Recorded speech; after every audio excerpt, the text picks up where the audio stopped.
जय हिंद दोस्तों, आज हम आपको कक्षा 10 का बहुत ही अच्छा प्रश्न करा रहे हैं जो कि हमारा द्विघात समीकरण से संबंधित प्रश्न है। तो द्विघात समीकरण में ऐसे ही प्रश्न पूछे जाते हैं, तो इन प्रश्नों को करने का तरीका क्या है, बहुत आसान है। इसको जरा ध्यान से समझिएगा, ठीक है दोस्तों। तो देरी न करते हुए स्टार्ट करते हैं। आप मुझे जानते हैं, मेरा नाम है साकेत और आप देख रहे हैं मेरे चैनल साकेत वाला मैथ। चलिए शुरू करते हैं। यदि हमारे पास अल्फा और बीटा समीकरण द्विघात समीकरण है, इसके जो अगर दो मूल दे रखे हैं तो वो कह रहा है 2x² - 3x + 5 = 0 के मूल हो तो alpha square beta plus beta square alpha का मान ज्ञात कीजिए। तो हमें इसका मान ज्ञात करना है। तो ये बहुत अच्छी क्वेश्चन है इस टाइप के, अगर पेपर में आ गए तो बच्चों को पता होना चाहिए, ठीक है। तो दोनों प्रश्न इसी पर आधारित है, ये प्रश्न अलग है और ये प्रश्न अलग है। तो मैं क्वेश्चन को सॉल्व करा रहा हूँ, वीडियो पूरी देखिएगा तभी समझ में आएगा, क्योंकि सवाल अगर आप बीच में स्किप कर देंगे समझ में नहीं आएगा, ठीक है। और जो बच्चे होशियार हैं वो देखेंगे तो और अच्छा इंप्रूव कर लेंगे, और जो बच्चे कमजोर हैं वो उसको ध्यान से देखें और वीडियो को स्किप ना करें, कंटिन्यू देखें और उसको रोक कर अपने नोट्स बनाकर इसको रख लें। और जब पेपर आए तो पेपर से पहले इसको रिवीजन करते हुए जरूर चलें, ठीक है। तो कैसे करते हैं देखिएगा। अब जैसे हमारे पास पहली समीकरण दे रखी है, पहला सवाल सॉल्व कराते हैं। तो 2x² - 3x + 5 = 0 दे रखा है।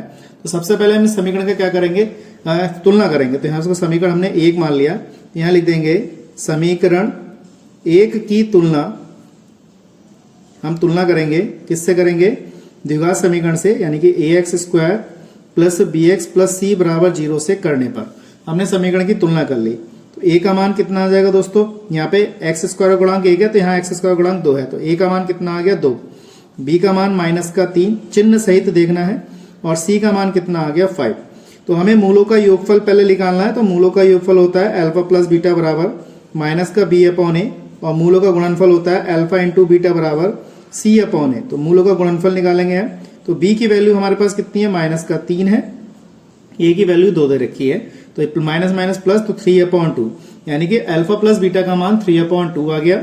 मूलों का गुणनफल हमारे पास होता है c/a, तो c का मान कितना है 5 है और a का मान 2 है, तो मूलों का गुणनफल कितना आ गया, ये आ गया।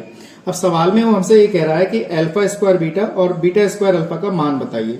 तो यहाँ पे हम लगा देते हैं, इसको ज्ञात करते हैं। कैसे करते हैं देखिएगा, अल्फा स्क्वायर बीटा प्लस का बीटा स्क्वायर अल्फा दिया है। तो सबसे पहले आप देखें यहाँ से कॉमन क्या आ रहा है, यहाँ से अल्फा बीटा कॉमन आ रहा है, तो यहाँ पे बचेगा अल्फा और यहाँ बचेगा बीटा। तो अल्फा बीटा का मान अभी हमने ज्ञात किया, तो ये आ गया हमारे पास 5/2, मल्टीप्लाई का चिन्ह है इसके बीच में। अल्फा प्लस बीटा का मान कितना है 3/2, तो यहाँ पे 3/2 हो गया। तो 5 दिया 15 और 2 दूनी 4, तो यहाँ आ गया 15/4। तो ये क्या आ गया हमारे पास, इसका आंसर आ गया पहले वाले प्रश्न का। देखिए मैंने कितने आसान तरीके से इसको कराया, और बहुत ही छोटा प्रश्न था, ज्यादा हार्ड नहीं था, आपको केयरफुली करना है, ठीक है।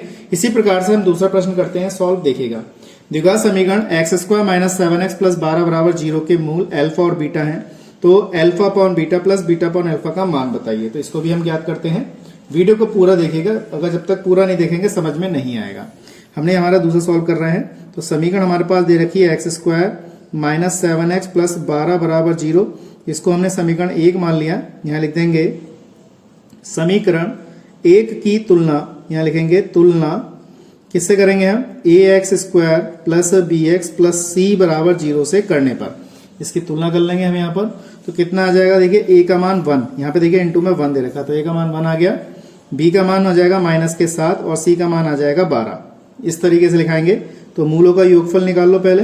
मूलों का योगफल होता है -b/a, तो माइनस चिन्ह तो पहले से ही दे रखा, b का मान -7 है और a का मान 1 दे रखा है, तो +7 आ गया। और मूलों का गुणनफल कितना होगा, b, यहाँ पे c/a हो जाएगा मूलों का गुणनफल। तो हमारे पास कितना दे रखा है, तो c का मान कितना है हमारे पास 12 और a का मान 1 है, तो इसका मान आ गया 12, ठीक है दोस्तों। अब वो ये कह रहा है इसमें सवाल में कि अल्फा/बीटा और प्लस बीटा/अल्फा का मान बताइए। तो सवाल बहुत अच्छा है, जरा ध्यान से देखिएगा। अल्फा, यहाँ पे अल्फा/बीटा दिया है, तो प्लस बीटा/अल्फा दिया है। तो यहाँ पे इसको सॉल्व करेंगे। तो सबसे पहले आपको क्या करना है, एलसीएम लेना है। हमने एलसीएम ले लिया अल्फा बीटा। देखिए बीटा से बीटा कट गया तो अल्फा स्क्वायर हो गया, यहाँ पे बीटा से बीटा कट जाएगा, तो यहाँ पे अल्फा से अल्फा कट जाएगा तो बीटा स्क्वायर हो जाएगा। अब देखिए यहाँ पर ये चीज समझने की है। देखिए दोस्तों, यहाँ पे अल्फा प्लस बीटा का मान हमारे पास है, ना कि alpha square plus beta square का मान। तो हम क्या करेंगे, इसे पूर्ण वर्ग बनाएंगे। तो हम क्या करेंगे, इसको पूर्ण वर्ग बनाने के लिए हमने 2α जोड़ दिया और 2α घटा दिया, ठीक है। ऐसे काट देंगे तो ये लाइन आ जाएगी और नीचे अल्फा बीटा हमारे पास है। ये मैंने आपको बहुत मुख्य बात बताई है, ध्यान से समझिएगा, ठीक है। तो ये वाला जो पेयर है, ये वाला, ये फॉर्मूला बन गया A square plus B square plus 2ab का। तो यहां लिखेंगे अल्फा प्लस बीटा का होल स्क्वायर माइनस के 2 अल्फा बीटा, इस तरीके से, बटे में अल्फा इंटू बीटा, इस तरीके से लिखा मैंने। अब हमारे पास क्या है, अल्फा प्लस बीटा का मान अभी हमने ज्ञात किया है। अल्फा प्लस बीटा का मान कितना है, 7 है।